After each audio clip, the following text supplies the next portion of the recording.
आई ये तस्वीरें एक बार फिर बुलडोजर की राजनीति पर सवाल खड़े करती है।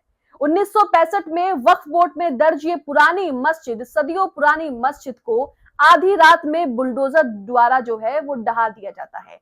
अब सवाल यहाँ पर यही है कि क्या बुलडोजर जो है वो सिर्फ एक ही तरह की इमारतों का रास्ता जानता है? एक तरफ मंदिरों में चंदे की चोरी हो रही है, गड़बड़ियां हो रही हैं, आपको उन आरोपियों को पकड़ना चाहिए, उन आरोपियों के घरों पर बुलडोजर चलाना चाहिए जो लोगों को बेवकूफ बना रहे हैं, करोड़ों लोगों की आस्था से खिलवाड़ कर रहे हैं। लेकिन होता क्या है? होता यह है कि जहां कहीं मस्जिद दिखती है वहां टारगेट करके उस पर बुलडोजर जो है वो चला दिया जाता है। जब बात मस्जिद की आती है तो बुलडोजर वहां पर तेज रफ्तार में पहुंच जाता है। कई तरह के सवाल खड़े हो रहे हैं और अब तो सवाल पूछते पूछते लोग भी थक गए हैं कि आखिरकार क्या बुलडोजर सिर्फ एक विशेष समुदाय को टारगेट करने के लिए है? सवाल तो यहाँ पर यह भी खड़े होते हैं कि क्या कानून का तराजू बराबर है भी? क्या बुलडोजर भी रास्ता जो है वो मजहब देखकर तय करता है? गुजरात के कच्छ से जो तस्वीरें आ रही हैं आपको दिखाते हैं। नमस्कार, आप देख रहे द लाइव टीवी और मैं हूं आपके साथ Munmun Rahman. The live TV, सच सबसे आगे। तो ऐसी क्या जरूरत आन पड़ी कि आधी रात को मस्जिद जो है वो ढहा दी गई? मुस्लिम स्पेस का ट्वीट आपकी स्क्रीन पर है जिसमें गुजरात कच्छ में सालों पुरानी मस्जिद पर बुलडोजर चला दिया गया। 1965 से वक्फ बोर्ड में ये मस्जिद जो है वो दर्ज थी, लेकिन उसके बावजूद भी किस तरह से इस पर बुलडोजर चला गया, जरा आप वो देखिए।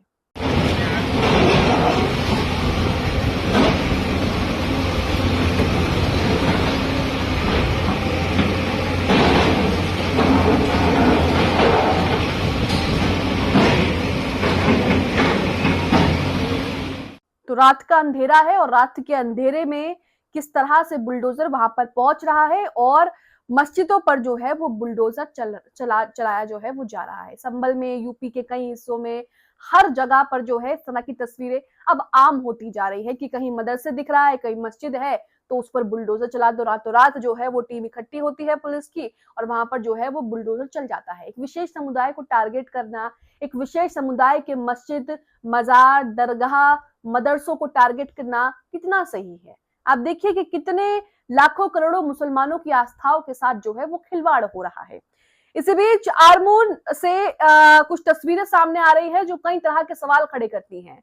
तेलंगाना के आरमूर निजामाबाद में उर्दू पढ़ाने के मसले पर बीजेपी ने आज बंद रखकर प्रदर्शन किया है।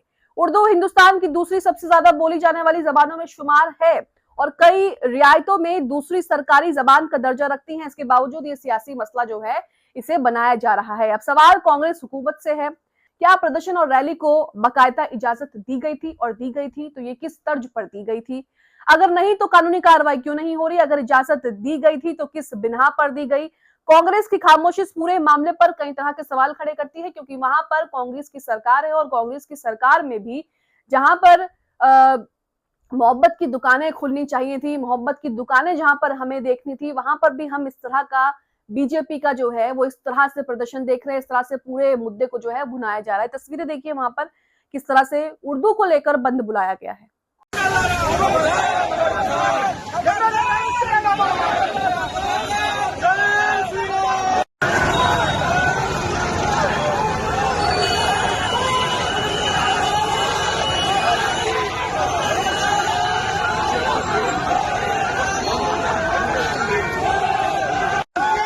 तो ये प्रदर्शन बीजेपी का है उर्दू को लेकर कि वहां पर उर्दू क्यों पढ़ाई जा रही है। इससे पहले भी ये मुद्दा जो है वो बहुत जो है सोशल मीडिया पर चर्चा का विषय रहा है क्योंकि तेलंगाना में किस तरह से बीजेपी पार्षद स्कूल में घुसकर प्रिंसिपल की पिटाई कर रहे हैं, पुलिस के सामने थप्पड़ मार रहे हैं क्योंकि वहां पर टीचर्स जो है वो उर्दू पढ़ाते हैं। तो यहाँ पर आप देख सकते हैं कि देश में और कोई मुद्दा नहीं है, उर्दू कहाँ पढ़ रही है, कहाँ पढ़ाया जा रहा है, यही मुद्दा जो है वो बीजेपी वालों के लिए रह गया है। ये वो लोग ये बीजेपी वाले वो हैं, आरएसएस वाले वो हैं जो आपको वहां नहीं दिखेंगे जहां पर हिंदू छात्र पेपर लीक को लेकर लगातार प्रदर्शन कर रहे हैं, अपनी जान दे रहे हैं, या किसी हिंदू लड़की के साथ दुष्कर्म हो गया है वहां पर उसके साथ खड़े रहे हैं कि हम तुम्हें इंसाफ दिलाएंगे। ये वहां पर जो है कभी आपको नहीं दिखाई देंगे।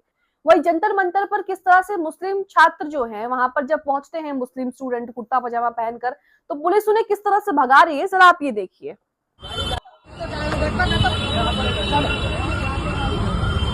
पीछे और भी लोग हैं जिन्होंने कुर्ता पजामा पहन रखा है, जो जंतर मंतर पे प्रदर्शन करने आए हैं, लेकिन पुलिस का इनके साथ व्यवहार देखिए।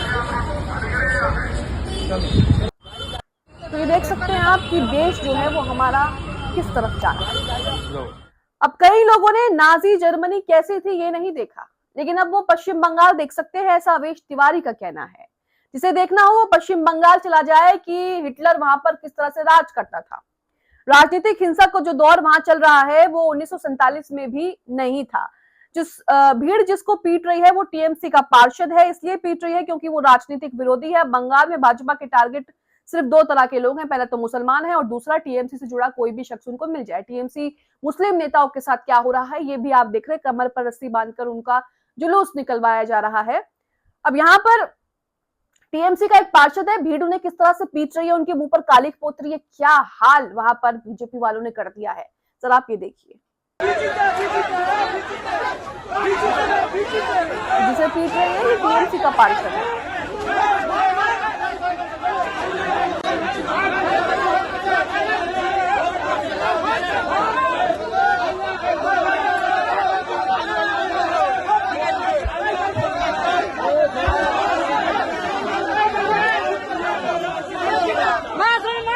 कोई थप्पड़ मार रहा है, कोई पीट रहा है। ये देखिए, भारत एक लोकतांत्रिक देश है और ये लोकतांत्रिक देश की तस्वीरें हैं जहां पर भारतीय जनता पार्टी की सरकार चुनी गई है हाल ही में।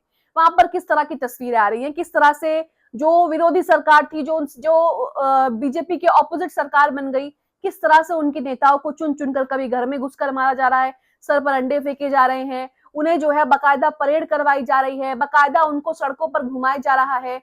तो यहाँ पर आप देख सकते हैं कि क्या हो रहा है देश में।